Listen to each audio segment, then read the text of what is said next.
so great to be here in person with all of you today. So I'm here with Lisa Lewin, CEO of General Assembly, and I thought we would just start with, you took over as CEO actually during the pandemic. What was it like to come into a role that senior at the top of the organization when so many people were remote? It was interesting. I don't know if I would choose it, but it ended up having some unexpected benefits. And I think probably a lot of people who ended up taking on roles, which turned out to be quite a few people, right? You know, I think the Great Resignation is probably a topic that came up today. So a lot of people were changing jobs. So I think I'm not unique in having this experience. But I do think there's something particularly kind of challenging about joining a role as CEO for a company that was so rooted in a physical experience. So for those of you that don't know, General Assembly was one of the early coding boot camps. We've now expanded to doing much, much more, and we do upskilling and reskilling for companies. We do community reskilling projects for governments, but our core was really the coding boot camp. And we have campuses all around the world, and that's the principal way that we deliver a really treasured experience. And so when I joined, all of those campuses were shut down because of the pandemic, and the company and the people in it were, I think, suffering a little from the absence of that experience. And so we had to do two things. So the first, from an organizational level, we really, what I call, almost had to refound the company, because all of our systems and ways of working, all of our kind of cultural touchstones were all built around that physical space. And so we had to literally rewire everything. We had to change and be really intentional about the way that we communicated, be really intentional about how do you create culture on Slack when you're not creating it in an office. And then personally, I spent quite a lot of time just sorting out how to build trust when all people could see was a square on the screen. And that just had to do a lot with trying to be as grounded and authentic and vulnerable with people, because ultimately that's what trust is about, people feeling like they really know the real you. Yeah, well, that seems especially important not only in a remote environment, but in a global pandemic that has been very anxiety-provoking for a lot of people. Is there a sort of a specific example that comes to mind in terms of like a way that you were able to show that vulnerability or break through with someone where you felt like, okay, this is working. The trust is happening despite the challenges between us? Yeah, I mean, I wish I had a really fancy answer for you, but my kind of my hacks, my sort of, for doing this and helping to kind of create trust is, number one, I won't do that here, but I tend to naturally kind of curse a lot. It's just kind of a thing that I do. And I just decided not to edit that. You're gonna get me in trouble today, but I just decided not to edit that, or edit really, like, I didn't try to like reshape myself. I just tried to show up the way that I am with employees, and I think that folks really appreciated that. I often would throw my husband under the bus, and I'll give you, he doesn't work at the company, and he's gonna be mortified that he's even come up. But I distinctly remember when I gave my first presentation to the company, and I really wanted to say, look, here is how things are going. From a business perspective, we had a huge surge in demand of people who were coming from industries that were collapsing, hospitality and entertainment. And so there were parts of our business that were thriving, but culturally, people were really pretty down. And I said, our performance is kind of like this. And I threw up a picture of my husband where he had his jacket and tie on the top, and track pants on the bottom. And I was like, this is kind of like how it feels to be here right now, right, everybody? Sort of really polished on the top and on the bottom, So, just really being, trying to be real and authentic and speaking truth to folks, I think is, at least for me, went a long way towards building trust. Yeah, that's very relatable. This is the first time in 2 years anyone has seen my feet, so here we are. I know. I realized, like, people talk a lot about, how do you like work when you're not in sort of yoga pants or whatever. Like, my thing is like, I'm like, can I work anymore with shoes on? I don't know. Is that going to change like the brain? I know. Anyway, there should be a study. Okay, let's talk a little bit about the jump in demand that you mentioned. You mentioned people maybe trying to get out of some of those frontline roles and maybe into something a little bit more flexible. Can you talk a little bit more about what kind of skills people were looking for? Sure. So I think there were folks coming to us from sort of two different pathways. You had people who had to quickly figure out how to change careers because they absolutely were forced to and had to. And then you also had the people who sort of had their YOLO moment and decided that, realized in the pandemic that the work that they were doing or the company that they were doing it at or the people that they were working with weren't exactly what they wanted. And I think if you're going to take that leap, right, if you're going to take a leap of faith to do something new, and particularly if you have obligations in your life, you really want to jump to something that is going to be as high ROI and as close to and give you as much of a secure landing place as possible. And I think most people have sorted out that that's probably going to be a tech job, right? I mean, if you think about, the statistics now, everyone here, I know here understands just how acute the sort of tech talent crisis is. But just as a reminder, in the U.S. alone, there are about 350,000 open jobs in just IT, another 500,000 open that require digital skills. And the unemployment rate for tech talent is about 1.7. So what that means is that everybody with those skills who has those skills has a job, is already in a job. And so there is just this, overwhelming sort of imbalance between supply and demand, which means that if you're willing to take the leap to get those sort of in-demand skills, you're likely to land pretty well. And so, that's why I think people have really used the pandemic as an opportunity, not just to, skill, but specifically to skill in tech. Mm-hmm. I want to ask you a little bit about learning in a hybrid or remote environment versus in-person learning, because I think a lot of the reason that CEOs are now pushing people to come back to the office is because especially they talk a lot about younger workers maybe not getting some of the mentoring or the learning by osmosis that might be needed. So I guess I'm wondering, as someone who works in the reskilling and upskilling space, do you think that there are ways to do learning for especially younger employees that might be more conducive to a hybrid or remote environment, or do you think that some degree of face time is essential for this kind of learning?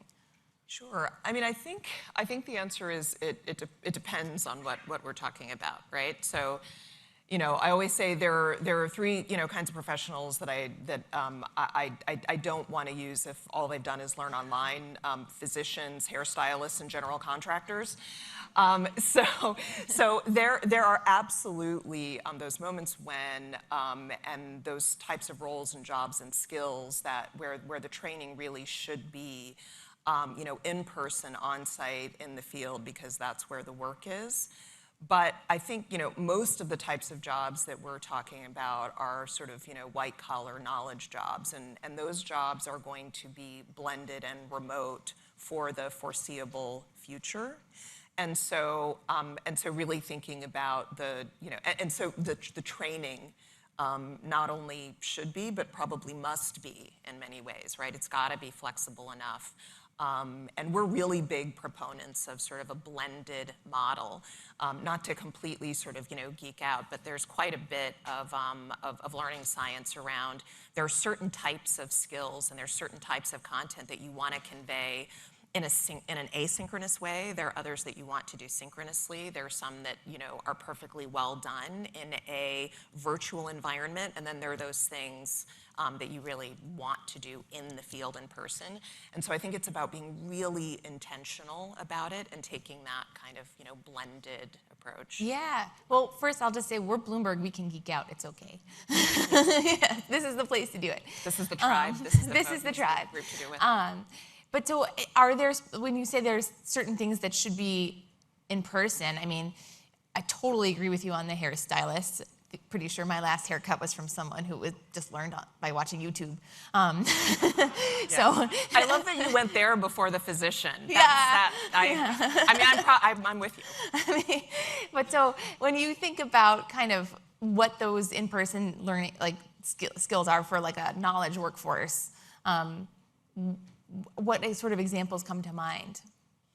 Well, I mean, look, there's the whole, we're in the field of kind of training tech talent, right? So there's the whole stack of kind of technical skills that we focus on, where there are just these huge gaps where there are more openings for people, in software engineering, in cloud, in DevOps, in data management, in cybersecurity. The list sort of goes on and on. So those sort of technical skills are really the place where kind of General Assembly leans into. But I think, kind of pulling up and thinking more broadly, I think, the sort of skill suite that any professional who wants to be able to have a thriving career over the course of their career, I think that's not just about tech skills, but it's also about all of the non-technical and soft skills. Yeah. It's, about, leadership, working in a team, being able to problem solve. It's all of the critical thinking skills. And it's also the skill to reskill. Yes. Right? It's having the ability, the sort of the discipline, the persistence, the humility to really be a student again multiple times. I think, for folks who've reached the level of maybe seniority or achievement like this audience, we can kind of start to get really comfortable being the expert in the room. And that and that can sometimes be a barrier to really leaning into being a student of things. And I think having the posture of a learner, the posture of an apprentice, and having that, persistent curiosity, I think is going to be the winning formula for having a thriving career going forward. Yeah. I'm curious to also hear from you as a CEO about how you're thinking specifically of your firm and hybrid work, and how, what is the office space for? If you're being intentional about bringing people together, how are you thinking about is it just for sort of meetings, or is it for something sort of more specific and meaningful? Sure. Well, you just used the word meeting like it was a pejorative, and I hear you. Most are dreadful, so that's probably fair. But I actually think that gathering, right? Meeting is just gathering around a sort of business idea or goal. I actually think that there still is a really, really critical place for that. I think what everyone has sort of figured, what everyone had probably knew and understood who was already doing some sort of remote work before the pandemic, when everybody else figured out during the pandemic, is there actually is a whole cadre of work that one can do most productively as kind of deep work alone. But there really are those moments when you want to lean into team building, you want to lean into, kind of collective innovation, creation, and co-creation, where bringing people together in a physical space is what's going to really create that spark. I also think that even though, even at General Assembly, we are probably going to stay in a hybrid work environment for the foreseeable future. Even we really choose to bring our teams together on a periodic basis in person, because there is the trust building that really happens in an accelerated way when you can see someone from top to bottom and not just the top of their head. Yes. So there's absolutely still, this room is an example of it. There's still really exciting ways to bring people together, but I don't think it needs to be 5 days a week. Yeah. Well, and when you look at the surveys of who's sort of excited to come back to the office and who really wants to stay remote, at least most of the time, it's impossible to miss the gender divide. Women are much more likely to say that they prefer working from home more of the time. People of color are also more happier working from home. And I'm curious, what you think about kind of managing a workforce where it seems like the people like most excited to go back are the white guys. And does that mean that like the people in the office the most are, one demographic and not the whole company? Like, how are you thinking about that? Yeah, I mean, I think that if the office, I'm convinced that the office wasn't actually designed for any humans. If you really think about, right, like sort of, the setup of your kind of classic, late 20th century office. But if it was designed for anybody, it was probably designed for white guys, right? So I think what's happening is that that the flexibility to really organize one's work around one's home and life sort of cadence and flow and schedule has been a benefit to everyone. But since we know that a disproportionate amount of the work happening at home is being done by women in the home, you can start to see why we're both moms, why women would really especially appreciate that additional flexibility. And then, as far as sort of people of color, there's been a whole universe of scholarship, around sort of, the kind of culture and sort of microaggressions that happen in the office. The way that I sort of think about it is, I don't have to explain why I'm eating, what I'm eating, and when, right? I don't there's just this, I don't have to fight with anybody over the climate. By the way, it was really cold in the green room, which is an experience that I rarely have anymore because we're all remote, right? So it's, so it's all of those things where you kind of start to think, okay, yeah, I get why people feel like they can be more comfortable and productive being able to work from home at least partially during the course of their work.